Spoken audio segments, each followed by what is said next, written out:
Hello friends, welcome to Takshashila academy. This is advocate Sneha Soni और आज हम डिस्कस करेंगे आपके साथ MP accommodation rent control act 1961। ये हमारा लेक्चर सेकेंड है। फर्स्ट लेक्चर में हमने चैप्टर 1 और चैप्टर 2 को डिस्कस कर लिया था। टिल सेक्शन 11 हमने फर्स्ट लेक्चर में कवर कर लिया था। आज हम डिस्कस करेंगे आपके साथ चैप्टर 3। चैप्टर 3 में जो सेक्शंस जाते हैं वो जाते हैं सेक्शन 11A से 23J तक। ओके, एंड ये किसके बारे में है? ये chapter 3 control of eviction of tenants. हम आज दो ही सेक्शन डिस्कस करेंगे, सेक्शन 11A और section 12। Section 12 is a very lengthy section जिसको आपको बहुत ज़्यादा इंटरलिंक करके पढ़ना पड़ेगा, तो इंटरलिंक करके ही हम बताएंगे। सेक्शन 11 को पहले हम देख लेंगे। सेक्शन 11A क्या बोलता है? सेक्शन 11A बात करता है आपका certain provisions not to apply to certain category of landlord. जो चैप्टर 3 है उसके कुछ प्रोविजंस कुछ एक पर्टिकुलर कैटेगरी ऑफ लैंडलॉर्ड पे अप्लाई नहीं करेंगे। तो ये लिखा है provision of this chapter related to the matters of chapter 3A shall not apply to the landlord defined in section 23J। जो भी मैटर है, सब्जेक्ट मैटर जो भी है वो किससे रिलेटेड है? चैप्टर 3A से रिलेटेड है। तो जो लैंडलॉर्ड है जो डिफाइंड है 23J में, उसके ऊपर क्या होगा? अप्लाई नहीं करेगा। ठीक, ये आपका बोलता है सेक्शन 11A। अब हम देखते हैं सेक्शन 12। अब सेक्शन 12 की अगर हम बात करें, सेक्शन 12 में जो सब सेक्शन 1 है ये हमारा है सब सेक्शन 1। सब सेक्शन 1 में जो क्लॉजेस हैं वो है आपके A से लेके O तक। ठीक, P तक है। ठीक है, सॉरी P तक है। और इसमें जो 1 2 3 है, देखिए सेक्शन 12 में जो सब सेक्शन 1 है उसमें जो सब क्लॉजेस हैं वो हैं आपके A से लेके P तक। ठीक, और जो 12 के जो सब सेक्शंस हैं वो सब सेक्शंस हैं आपके 1 से लेके कहाँ तक है? 6 तक, 11 तक, सॉरी। तो सेक्शन 12 में कितने सब सेक्शन है? 1 से लेके 11 तक। और सब सेक्शन 1 के कितने सब क्लॉजेस हैं? A से लेके P तक। और जो ये A से P है और 1 to 11 है, इनको हमें इंटरलिंक करके पढ़ना है। ठीक, तो लेट्स स्टार्ट विद दिस। सबसे पहले हम देखते हैं कि सब सेक्शन 1 क्या कहता है। सब सेक्शन 12 क्या बोल रहा है? Restriction on eviction of tenants. क्या रिस्ट्रिक्शंस लगाई गई हैं टेनेंट के इविक्शन को लेके? तो सब सेक्शन 1 क्या बोलता है? No suit shall be filed in any civil court against a tenant for his eviction from any accommodation. मतलब कोई भी सूट फाइल नहीं हो सकता है सिविल कोर्ट में इविक्शन को लेके, टेनेंट के इविक्शन को लेके किसी भी एकोमोडेशन से, एक्सेप्ट, ये क्या है? एक्सेप्शंस हैं। मतलब कब फाइल आप कर सकते हो, जनरल रूल है नहीं करना है, लेकिन ये A to O तक जो दिए गए हैं उसमें आपकी कंडीशंस दी गई हैं कि आप कब फाइल कर सकते हैं, एक लैंडलॉर्ड कब फाइल कर सकता है। ठीक है, तो सबसे पहला जो सब क्लॉज A है सब सेक्शन 1 का, वो बात करता है एरीज ऑफ टेनेंट, और sorry Aries of rent. Aries of rent की अगर हम बात करें तो इसमें क्या बोल रहा है? एरीज का मतलब है ड्यू, जो आपका जो रेंट है वो ड्यू है। तो यहाँ पे बात कर रहा है नाइदर पेड नॉर टेंडर्ड। उसने क्या किया है? रेंट पे ही नहीं किया है। रेंट लीगली रिकवरेबल, और जो रेंट है उसके ऊपर ड्यू वो लीगली लैंडलॉर्ड क्या कर सकता है? रिकवर कर सकता है। होल रेंट भी रिकवर कर सकता है। और उसने क्या किया है? लैंडलॉर्ड ने नोटिस को सर्व करा दिया है, 2 महीने हो गए उस नोटिस को, और वो कैसा नोटिस है? सर्व्ड नोटिस है। तब हम क्या, ये ग्राउंड बन जाता है, जो सब क्लॉज A का ग्राउंड है वो फिर बन जाता है ग्राउंड फॉर इविक्शन। इस ग्राउंड पे इविक्शन हो सकता है ऑफ अ टेनेंट। ठीक, इसको और हम अच्छे से समझेंगे कि एरीज का पेमेंट क्या है? ड्यू है। नोटिस लैंडलॉर्ड की तरफ से जा चुकी है, नोटिस सर्व भी हो चुकी है, और नोटिस के सर्व होने के बाद 2 महीने भी हो गए तब भी उसने पेमेंट नहीं किया टेनेंट ने, तो क्या हो जाएगा, यहाँ पे ये ग्राउंड बन जाएगा उसके इविक्शन को लेके। तो यहाँ पे जो 2 महीने हैं, दिस इज़ वेरी इंपॉर्टेंट, ये आपके प्री के लिए बहुत इंपॉर्टेंट है, और सेक्शन 12 प्री और मेंस दोनों के लिए बहुत इंपॉर्टेंट है। ओके, तो सब सेक्शन 1 को हम पढ़ेंगे सब सेक्शन 2 के साथ, सब सेक्शन 1A को हम पढ़ेंगे सब सेक्शन 2 के साथ। तो सब सेक्शन 2 क्या बोलता है, no order of eviction of a tenant in any proceeding under sub section 1। मतलब सब सेक्शन 1 में अगर कोई ऑर्डर हो रहा है इविक्शन का, तो ये क्या है, उसका एक्सेप्शन है। कब ऑर्डर नहीं होगा, शैल be binding on any sub tenant. अब यहाँ पे क्या बात कर रहा है भाई, ऑर्डर ऑफ इविक्शन किसके खिलाफ हो रहा है, टेनेंट के खिलाफ, लेकिन ये बाइंडिंग नहीं होगा सब टेनेंट के ऊपर। और सब टेनेंट आपका डिफाइन कहाँ है, सेक्शन 15 में। अब सब टेनेंट के ऊपर कब तक लागू नहीं होगा, जब तक वो एक पार्टी नहीं बन जाता ऑफ द प्रोसीडिंग। जो सेक्शन 1 सब सेक्शन 1 में जो बात हो रही है 12 के 1 में, वो क्या बोल रहा है, वो प्रोसीडिंग की बात करेगी। हमने नोटिस भी सेंड कर दिया, उसको सर्व भी करा दिया, और 2 महीने भी हो गए उसमें पेमेंट नहीं किया, तो ग्राउंड ऑफ इविक्शन बन गया। लेकिन यहाँ पे बात कर रहे हैं कि भाई जो नोटिस सर्व हुआ उसमें सब टेनेंट का कोई नाम नहीं है। तो यहाँ पे जो भी सब टेनेंट के ऊपर ये क्या है, बाइंडिंग नहीं है। ठीक है, no order shall be binding on any sub tenant. Okay, जब तक कि वो एक पार्टी नहीं बन जाता है प्रोसीडिंग में। फिर इसी के बाद आता है हमारा सबसेक्शन 3। सबसेक्शन 3 आपकी क्या बात करता है, no order of eviction of a tenant shall be made on the ground of clause A sub clause 1 if, भाई ग्राउंड्स क्या थे कि आपने पेमेंट नहीं किया है रेंट का। अगर टेनेंट पे कर देता है या डिपॉजिट कर देता है as required by section 13, section 13 आपकी बात करता है रेंट के बारे में, तो अगर वो पे कर देता है या डिपॉजिट कर देता है तो भी ग्राउंड नहीं बनेगा, तब आप ऑर्डर नहीं करेंगे इविक्शन का अंडर सबसेक्शन 1 क्लॉज ए के अंतर्गत। लेकिन इसमें भी एक प्रोविज़ो दिया है कि सबसेक्शन 3 का आप बेनिफिट कब ले सकते हो, टेनेंट बेनिफिट कब ले सकता है। देखिए, सिर्फ एक बार सबसेक्शन 3 का सिर्फ एक बार वो बेनिफिट ले सकता है। ठीक, और उसके बाद अगर वो फिर से डिफ़ॉल्ट करता है और वो रेंट पे नहीं करता है, फिर से 3 कॉन्सिक्यूटिव मंथ के 3 बार लगातार वो फिर से फेल कर जाता है, तो उसका भी फिर से ग्राउंड बन जाता है फॉर द इविक्शन। ठीक है,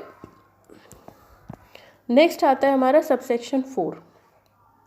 सबसेक्शन 4 आपकी बात करता है landlord acquired any accommodation by transfer. मतलब लैंडलॉर्ड को जो एकोमोडेशन मिला है, जो घर मिला है, उसको किस तरह से मिला है, बाय ट्रांसफ़र। उसने ख़रीदा नहीं, उसको ट्रांसफ़र के थ्रू मिला है। तो यहाँ पे no suit for the eviction of tenant shall be maintainable under subsection 1 on the ground specified in clause E और एफ। ठीक, unless a period of 1 year has lapsed from the date of acquisition. सबसे पहली बात important क्या है, sub section 4 को apply करने के लिए लैंडलॉर्ड को जो एकोमोडेशन मिला है वो कैसे मिला है, ट्रांसफ़र से मिला है। ठीक, कोई भी सूट मेंटेनेबल नहीं है इविक्शन ऑफ टेनेंट के लिए, जो भी ग्राउंड्स हमारे ई और एफ में दिए हैं, जब तक कि 1 साल उसको कंप्लीट नहीं हो जाता है। मींस 1 जनवरी 2020 से अगर उसको प्रॉपर्टी ट्रांसफ़र के थ्रू मिली है, तब तक 1 जनवरी 2021 तक वो कोई भी सूट नहीं कर सकता for the eviction of tenant. 1 साल का टाइम जब तक लैप्स नहीं हो जाता है, कंप्लीट नहीं हो जाता है, वो टाइम पीरियड कंप्लीट नहीं होता है 1 साल का, तब तक कोई भी सूट मेंटेनेबल नहीं होगी against the eviction of tenant. और ये किस में बात कर रहा है, ये तो जनरल रूल है। अब ग्राउंड्स कहाँ दिए गए हैं, क्लॉज ई और एफ में। अब ई और एफ हम देखते हैं। सबसेक्शन 1 के ई में क्या बोल रहा है, ई में बोल रहा है एकोमोडेशन जो है वो किस तरह का है, वो रेजिडेंशियल पर्पस का है। अब रेजिडेंशियल पर्पस का एकोमोडेशन है, अब लैंडलॉर्ड को वो वापस चाहिए, is required bonafide by the landlord. Landlord को गुड फेथ में बोनाफाइड उसमें क्या चाहिए, वो वापस चाहिए। किस लिए चाहिए, कुछ काम करना है उसको, या रेजिडेंस अपने ही रहने के लिए करना है। रेजिडेंस में भी दो तरह से, या तो वो खुद रहेगा या किसी फैमिली मेम्बर को ज़रूरत है। अब फैमिली मेम्बर आपका डिफाइंड है सेक्शन 2E में, ठीक। अब यहाँ से बहुत इंपॉर्टेंट आपका क्वेश्चन बन सकता है कि फैमिली मेम्बर में कौन कौन आते हैं। तो स्पाउस है, son, unmarried daughter, father, grandfather, mother, grandmother, brother, unmarried sister, parental uncle, parental uncles wife, widow, brother's son और अनमैरिड डॉटर। तो यहाँ पे जो अनमैरिड डॉटर उसकी, या अनमैरिड डॉटर ब्रदर्स के सन की, जो उसके भाई की बेटी है, अगर वो भी अनमैरिड है तो भी वो फैमिली है, या उसकी बेटी जो अनमैरिड है वो भी फैमिली मेम्बर है। ओके, अगर ये दोनों में से मैरिड हो जाते हैं तो इनका ये स्टेटस ख़त्म हो जाएगा, वो फैमिली मेम्बर की कैटेगरी से हट जाएंगी। तो this is very important for the pre. तो यहाँ पे क्या बोला इन्होंने बोला कि जो एकोमोडेशन है वो लेट आउट है किस नेचर में, रेजिडेंशियल पर्पस में। अब यहाँ पे क्या है, लैंडलॉर्ड को वापस चाहिए फॉर द ऑक्यूपेशन, उसे कुछ काम करना है या उसको रहना है, या तो वो खुद रहेगा या फैमिली मेम्बर को रखेगा। फैमिली मेम्बर्स किस में डिफाइंड है, सेक्शन 2E में, ठीक। अब इसके साथ हम पढ़ेंगे सेक्शन 12 का 5। 12 का 5 क्या बोलता है कि order of eviction of a tenant made on the grounds given in clause E, ठीक। यहाँ पे क्लॉज E में हमने देख लिया कि भाई या तो लैंडलॉर्ड को खुद रहना है, या उसे कोई ऑक्यूपेशन करना है, या उसके फैमिली मेम्बर को रहना है। उसको आधार बनाते हुए उन्होंने ग्राउंड, वो बन गया उनका ground for the eviction of a tenant, ठीक। अब ये बोल रहा है कि अगर ग्राउंड E है तो लैंडलॉर्ड के ऊपर क्या लगता है, shall not be entitled to obtain possession thereof before the expiration of a period of 2 months from the date of order. मतलब उसको कब वो प्रॉपर्टी, कब वो एकोमोडेशन खाली मिलेगा, अगर आप उसने ऑर्डर करा लिया फॉर द इविक्शन। सपोज करिए 1 Jan को लैंडलॉर्ड ने ऑर्डर करा लिया, तो 2 महीने मिलेंगे टेनेंट को 1 Jan से। 2 March के बाद ही वो क्या करेंगे, 2 March तक का टाइम टेनेंट के पास रहेगा कि अपने लिए दूसरा एकोमोडेशन देख लें। उसके बाद ही लैंडलॉर्ड क्या करेंगे, उनको फोर्सफुली या जैसे भी होगा उनको हटाएंगे, ठीक है। लेकिन उससे पहले ये नहीं हटाएंगे, उससे पहले ये कुछ नहीं बोलेंगे। ये जो 2 महीने का है इसके एक्सपायरी होने का वेट करेंगे, ठीक है। तो ये आपका बोलता है सेक्शन 12 का 5। नेक्स्ट आता है हमारा F, क्योंकि हमने पढ़ा था E और F, ठीक।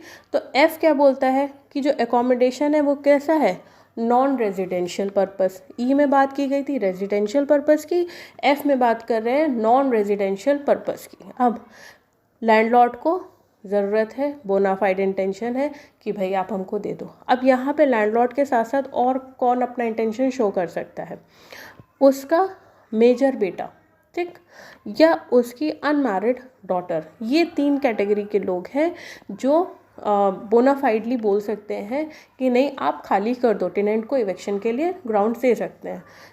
ये लोग कर सकते हैं, ठीक है। किस लिए, for the purpose of continuing और स्टार्टिंग हिज बिजनेस। या तो उन्हें जो बिजनेस चल रहा है उसे कंटिन्यू करेंगे, या उनको अपना खुद का बिजनेस स्टार्ट करना है। एक चीज़ और है E और F में कि ये जो एकोमोडेशन है उनके पास उस सिटी में या उस एरिया में इस एकोमोडेशन के अलावा कोई और ऑप्शन नहीं है। अगर कोई और ऑप्शन है तो ग्राउंड ऑफ इविक्शन नहीं बनेगा, लेकिन अगर ऑप्शन नहीं है तो ग्राउंड ऑफ इविक्शन बन जाएगा।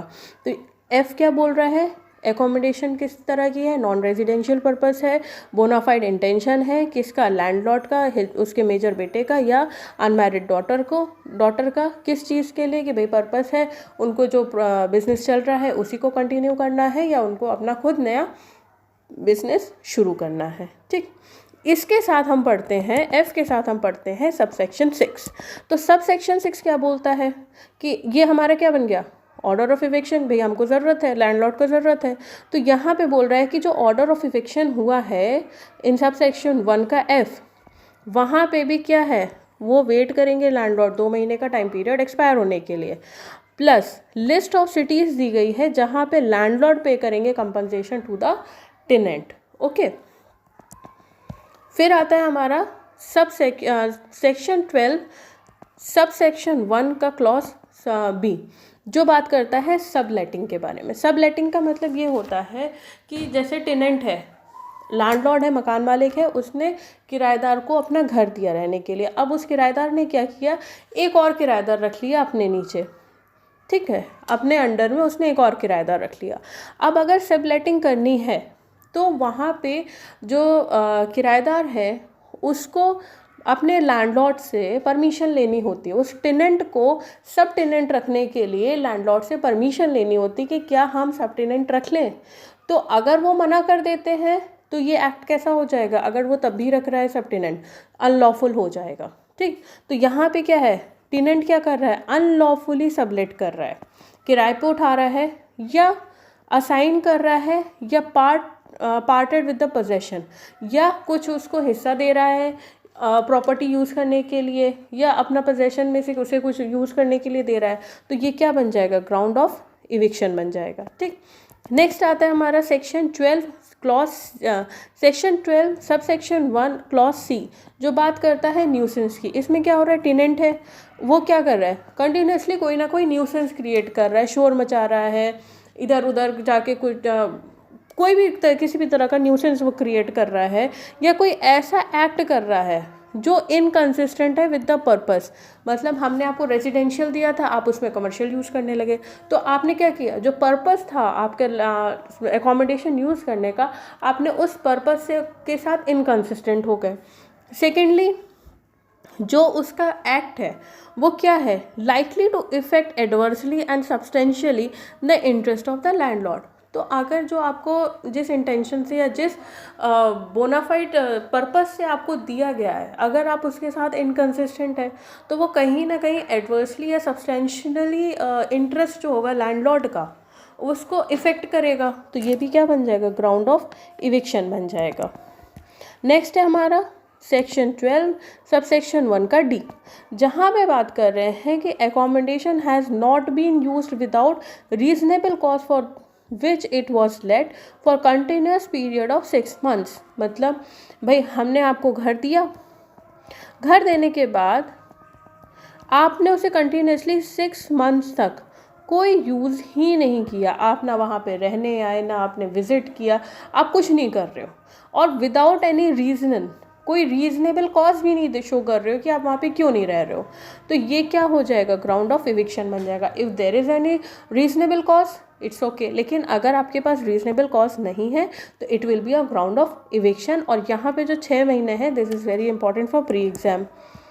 नेक्स्ट आता है सेक्शन 12 सब सेक्शन 1 का जी, ये बोलता है जो एकोमोडेशन है वो कैसा हो गया, उसका जो नेचर है वो हो गया या तो अनसेफ, बहुत पुरानी बिल्डिंग थी वो अनसेफ है, कभी भी गिर सकती है, या अनफिट फॉर ह्यूमन हैबिटेशन, पानी लीक कर रहा है, वहाँ पे रहना इज़ नॉट पॉसिबल, और लैंडलॉर्ड को उसको क्या करना है, रिपेयर कराना है, और खाली किए बिना आप रिपेयर नहीं करा पाओगे, तो ये भी क्या बन जाएगा, ग्राउंड फॉर इविक्शन हो जाएगा। नेक्स्ट आता है हमारा सेक्शन 12(1)(h, ये बात करता है कि जो एकोमोडेशन है बोनाफाइडली लैंडलॉर्ड चाहता है कि for the purpose of building और रीबिल्डिंग, उसमें कुछ कंस्ट्रक्शन कराना है या उसमें कुछ ऑल्टरेशन कराने हैं, ठीक, सब्सटेंशियल एडिशन कराना है या उसमें ऑल्टरेशन कराना है, और इट इज़ नॉट पॉसिबल, जब तक खाली नहीं होगा तब तक वो कुछ नहीं करा पाएगा, तो ये भी क्या बन जाएगा, ग्राउंड फॉर इविक्शन। लेकिन सेक्शन 12 सब सेक्शन 1 के क्लॉज एच के साथ हम पढ़ते हैं सब सेक्शन 7 क्या बोलता है कि जो भी ग्राउंड हमारा बन रहा है for the eviction under section 12 sub section 1(h) में, वहाँ पे जब तक कि कोर्ट सेटिस्फाई नहीं होगी कि जो भी प्रपोज्ड रिकंस्ट्रक्शन है, ऑल्टरेशन है, will not radically alter the purpose, मतलब जो उसका उद्देश्य है उसको वो चेंज नहीं कर रहे हैं, ठीक है, या रिकंस्ट्रक्शन की बात हो गई, जो ऑल्टरेशन है वो कैसा होना चाहिए, पब्लिक इंटरेस्ट में होना चाहिए। अगर कोर्ट सेटिस्फाई है तो ठीक है, आप इविक्ट कर सकते हो, वेकेट कर सकते हो, फिर से रिबिल्ड कर सकते हो। लेकिन अगर कोर्ट अनसेटिस्फाइड है तो this is not a ground of eviction. Next आता है हमारा सेक्शन 12 सब सेक्शन 1 का के। ये बोल रहा है कि जो टेनेंट है वो कॉज कर रहा है या परमिट कर रहा है किसी तरह के substantial damage to the accommodation. भाई वो दीवारी तोड़ दे रहा है, सब्सटेंशियल डैमेज कर रहा है, तो इसमें भी ये क्या बन जाता है, ground of eviction of a tenant. लेकिन इसके साथ हम रीड करते हैं सेक्शन 12 का सबसेक्शन 9। यहाँ पे बोलते हैं कि अगर टेनेंट ने पे कर दिया है कंपनसेशन टू द लैंडलॉर्ड, अगर वो कंपनसेशन पे कर देता है तो it will B not a ground of eviction. फिर आता है हमारा सेक्शन 12 सब सेक्शन 1 का एम, जहाँ पे बात करते हैं कि जो टेनेंट है उसने परमिशन नहीं ली है, रिटन में परमिशन उसने नहीं ली है, एंड विदाउट परमिशन नहीं ली है किससे, लैंडलॉर्ड से। विदाउट परमिशन, कोई परमिशन लैंडलॉर्ड ने नहीं दी है, वो किसी तरह का कंस्ट्रक्शन करा रहा है या कुछ ऐसा मटेरियल ऑल्टरेशन करा रहा है जिससे कि लैंडलॉर्ड का इंटरेस्ट क्या हो रहा है, डिटरमेंट हो रहा है, यानी कि कम हो रहा है या ख़त्म हो रहा है, या जो बिल्डिंग है, जो एकोमोडेशन है, उसकी वैल्यू सब्सटेंशियली क्या हो रही है, डिमिनिश हो रही है, ख़त्म हो रही है, तो it will be a ground of eviction.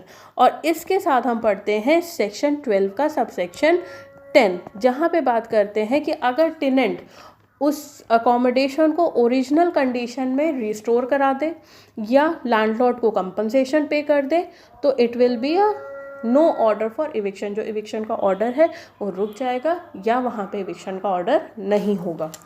ठीक है, नेक्स्ट आता है हमारा सेक्शन 12 सब सेक्शन 1 का ओ आपकी बात करता है कि जो टेनेंट है without written permission of a landlord also taken the possession of such portion or portions of accommodation which is not included in the accommodation to let to him, or tenant has not vacated in spite of serving notice और अ written notice.